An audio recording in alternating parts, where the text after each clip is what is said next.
Welcome back to the ITWeb Security Summit. In studio, we are now joined by Tash Finnegan.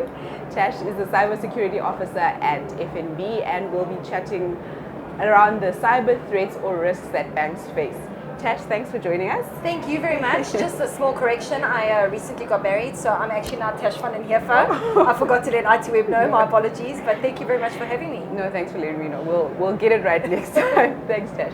Tash, I just wanted to find out from you. Yesterday, I was sitting through like one of the keynotes, and a comment that came up was around how banks are the most targeted in terms of cyber threats or cyber security incidents. And I just wanted to find out from you, like, are you witnessing a spike in this regard and, within the banking sector, and to what extent is it? Am I witnessing a spike? I wouldn't necessarily say that. I think, unfortunately, right, what are we? We're banks. Show me the money. That's what we've got. We've got the money. I told you that just before. So obviously we're targeted because that's probably the most financial gain that they have, quickest route. Do I see a spike? We have peaks and troughs over the course of the year where we see more attempts versus others. But as an industry, we're all very strongly collaborated. So normally if there is a peak that happens, we all communicated about it, and then we're better prepared as an industry. But at the end of the day, we've got the money, right? Of course, we'll always be the top targeted. Why go for the guy? You have to get to the guy to get to the money if you could just go for the guy that has the money. But I think what they're realizing is that economically it's no longer viable to go for the banks, because unfortunately we're investing in cybersecurity so much that it becomes more economical to spend and go after the other people. And can you talk to me about, the investment that maybe your organization is doing around, securing your cyberspace and all of that stuff? I think no different to any other financial services organization. We follow a defense in depth approach. We do a significant investment. I can't give you the exact rands and cents, but it's of the 100 millions in cybersecurity, on controls, people, processes, awareness. That's absolutely critical. It's a huge investment. Our organization takes cybersecurity very seriously. I have a good percentage, industry average percentage of the budget, and we spend a lot of time getting the support that we need from the executives as well as the organization to really truly defend ourselves. I think when your mandate is the responsibility of a quarter of the country's money, you can't afford to be lackadaisical about it.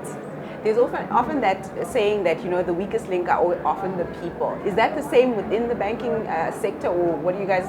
I think it's no different to anywhere else. People will always be the weakest link, because at the end of the day, not everybody cares about it as much as what we do, and as a result, nobody really cares. Like maybe the kids don't care about as much the security alarm or the fence that the parents put up around the house. It's no different to people working in an organization.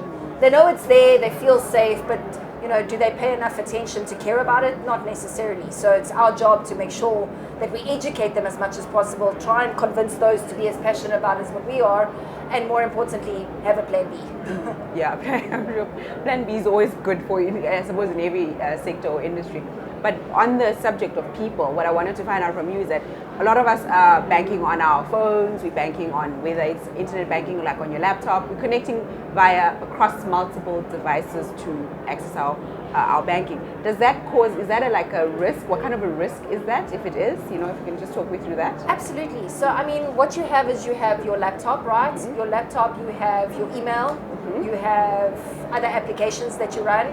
It's more likely that those applications are not as patched and up to date as what some things would be on your phone. I think that people take more care of their phones than what they do of their laptops. And as a result, the risk of you being attacked and exploited via laptop is probably higher. Okay. Assuming again that the bank that you have has got something that's security in place. I think if you bank with us, I can proudly say that we are very strong on both fronts. But the risk vector on your app, you also have biometrics, unless you move to biometrics on a laptop, which some companies do, but it's a heavy investment. The risk is definitely higher on a workstation what it is on a phone.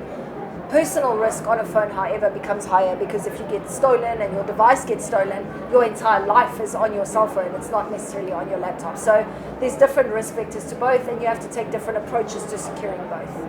And you mentioned biometrics. Would you say that that's like an extra layer that I, as a customer or like a banking customer, can include as part of just trying to secure my space, or like what I'm doing on my app or banking app?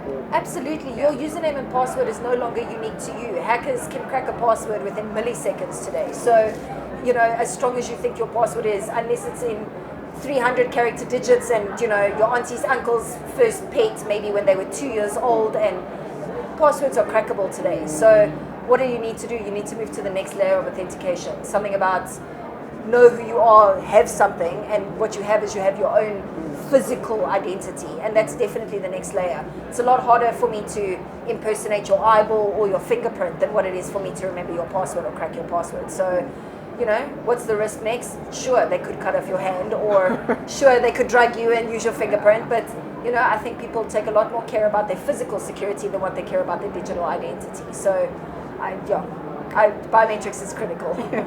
And you know, given you as the cybersecurity officer at FNB, what keeps you awake at night, like in terms of what you are seeing around cyber threats and risks in the country particularly?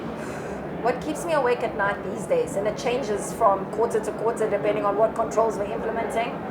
Insider keeps me up at night, and when I talk about insider, I don't just mean somebody that works in contact center or somebody that works in branch, but somebody, we recently saw the breach that was reported about a cybersecurity analyst that was creating and committing fraud and stealing data within the organization. How do you catch the people that are there to design to protect the organization? Because I can promise you, as much as they are there to protect, they also know how to hide. Okay. So how do you catch those guys? And I think that's probably the thing that keeps me up at night. It's cybersecurity access, but also general IT access. Those, in my opinion, are way higher risk.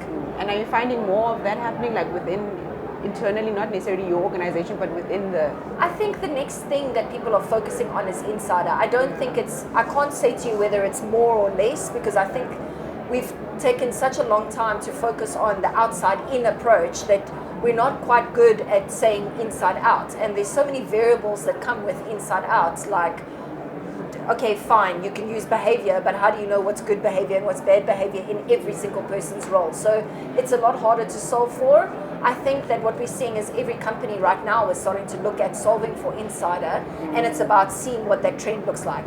We've had enough experience now around phishing to build predictions around it. I think in insider is going to be the next 3 to 5 years, we'll be able to build some predictions. Awesome. And Tash, in terms of, you know, what from your organization, what security elements that you'll be including, or I mean not including, but like adding to protect customers? What, if you can share anything around that? The biggest thing that we are focusing on at the moment is behavioral based, right? We want to start being in a position where we can do predictive. I think what you'll see today is something we do is if you make a transaction that's new, something we've never seen before, we send you a message to say, are you aware, did you make this transaction, and you know, is it fraud? Because we're trying to be a bit more proactive about the way we sort of do modeling around what's people's behavior. That's, I think, the best way we could do it is behavioral based.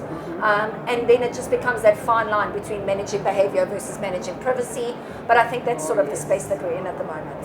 Awesome. Tash, thank you so much for an insightful conversation. No, thank you very much. And thank you very much to ITWeb and the team for allowing me to be part of it this year. This is my first time talking, and I'm very excited to be here.